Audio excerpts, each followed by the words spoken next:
नमस्कार। आज हम एक बहुत ही अहम मुद्दे पर बात कर रहे हैं। पढ़ाई के लिए एक अच्छा, एक बढ़िया माहौल कैसे बनाया जाए इस पर। हाँ, नमस्कार।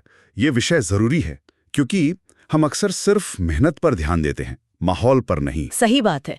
हमारे पास एक लेख है, उत्तम अध्ययन वातावरण कैसे बनाएं, जिसमें छात्रों के लिए काफी अच्छी सलाह है। तो आज हमारी कोशिश रहेगी कि इस लेख से मुख्य बातें निकालें और समझें कि हमारा आसपास का माहौल वो हमारी पढ़ाई, हमारी एकाग्रता, याददाश्त पर कैसे असर डालता है। बिल्कुल।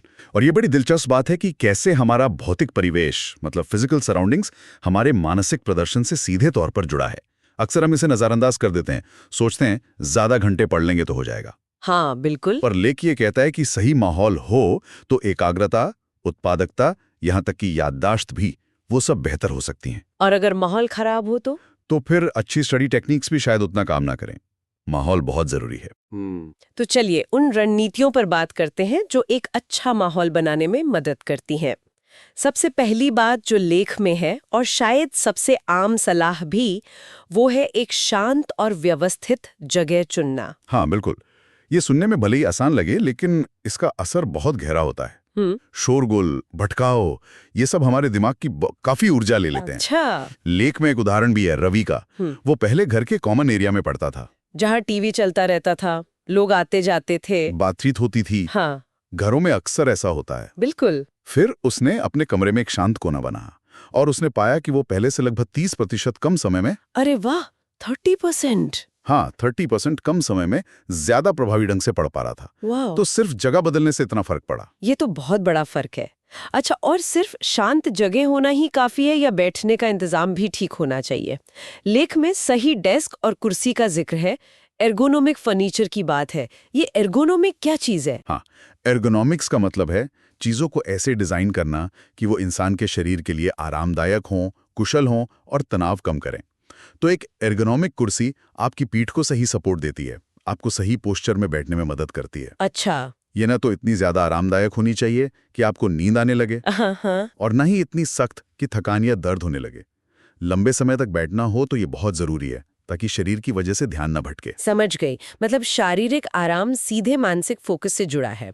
और माहौल की बात करें तो रोशनी और हवा, इसका भी जिक्र है। प्राकृतिक रोशनी को प्राथमिकता देने की बात कही गई है। हाँ, जहां तक हो सके नेचुरल लाइट बेस्ट है। वो हमारी बॉडी क्लॉक को सही रखती है, आंखों पर स्ट्रेस भी कम डालती है। और अगर आर्टिफिशियल लाइट इस्तेमाल करनी हो तो लेख कहता है वार्म व्हाइट लाइट बेहतर है, पीली या तेज सफेद रोशनी से अच्छी। ओके। और ताज़ी हवा, ये भी बहुत ज़रूरी है। बंद कमरे में ऑक्सीजन कम होने लगती है, सुस्ती आती है। थोड़ी खिड़की खुली रखें तो दिमाग ज़्यादा अलर्ट रहता है। सही बात है। आजकल एक और बड़ी मुश्किल है ये डिजिटल विकर्षण, मतलब फोन, सोशल मीडिया। लेख में सीमा का उदाहरण था, जिसने सिर्फ फोन दूर रखकर अपनी रिवीजन की रफ्तार दोगुनी कर ली। ये तो कमाल है। बिल्कुल, और ये आज के ज़माने की शायद सबसे बड़ी रुकावटों में से एक है। फ़ोन को बस पहुंच से दूर रख देना, या फिर वो फोकस ऐप्स आते हैं ना, जैसे फॉरेस्ट, हाँ, मैंने सुना है। उनका इस्तेमाल करना बहुत मदद कर सकता है। और एक छोटी सी बात जो अक्सर रह जाती है, अपनी ज़रूरत की सारी चीज़ें जैसे किताबें, नोट्स, पानी की बॉटल, वो सब पहले से पास रख लें। हाँ, ताकि बार बार उठना ना पड़े, उसे लय टूट जाती है। एग्जैक्टली। लय टूटती है और ध्यान वापस लाने में फिर समय लगता है। सही कहा। और साफ सफाई, वो क्लीन डेस्क क्लियर माइंड वाली बात, क्या सच में साफ डेस्क से दिमाग भी साफ होता है? हाँ, मनोवैज्ञानिक तौर पर तो इसका असर पड़ता है। एक बिखरा हुआ डेस्क हमारे दिमाग पर एक एक्स्ट्रा बोझ डालता है, जिसे कॉग्निटिव लोड कहते हैं। अच्छा। जब आसपास सफाई होती है, चीजें व्यवस्थित होती हैं, तो दिमाग थोड़ा शांत और ज्यादा फोकस्ड महसूस करता है। दिलचस्प है। इसी तरह कुछ लोगों के लिए हल्की आवाज या कोई खास सुगंध भी मदद कर सकती है। लेख में एक IIT एस्पिरेंट का जिक्र है जो लो-फाई बीट्स सुनकर पढ़ाई करता था। वो धीमा शांत संगीत। और कुछ स्टडीज बताती हैं कि लेवेंडर या पेपरमिंट जैसी सुगंध भी फोकस बढ़ा सकती हैं।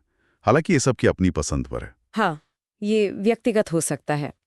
अच्छा, लेख में समय प्रबंधन और नियमितता का भी जिक्र है।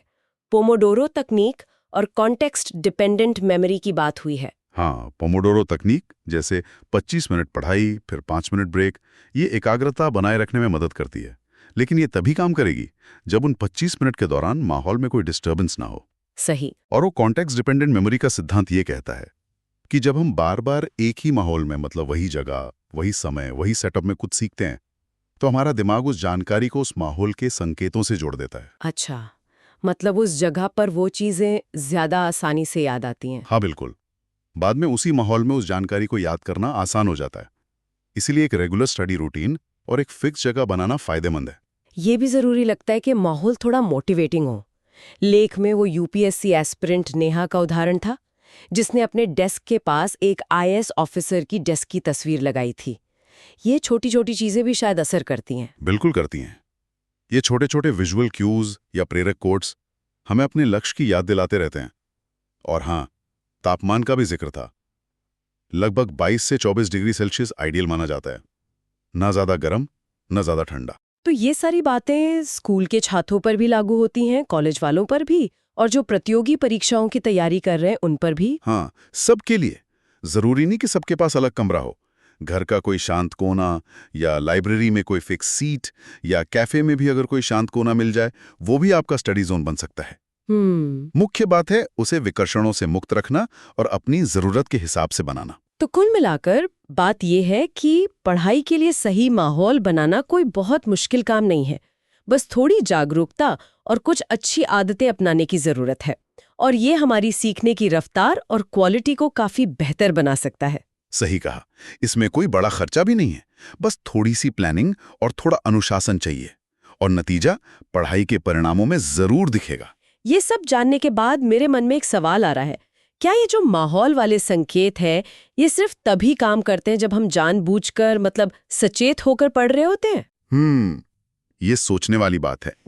क्या हमारा अवचेतन मन, हमारा सबकॉन्शियस माइंड, जीवन के दूसरे कामों में भी, जैसे ऑफिस में फोकस करते समय या कोई नई स्किल सीखते समय, क्या वो भी इसी तरह माहौल के संकेतों पर निर्भर करता है? शायद हमें पता भी नहीं चलता हो। हाँ, हो सकता है हमारा प्रदर्शन हमारी जानकारी के बिना ही हमारे आसपास के माहौल से लगातार प्रभावित होता रहता हो। बिल्कुल, इस पर जरूर गौर किया जा सकता है।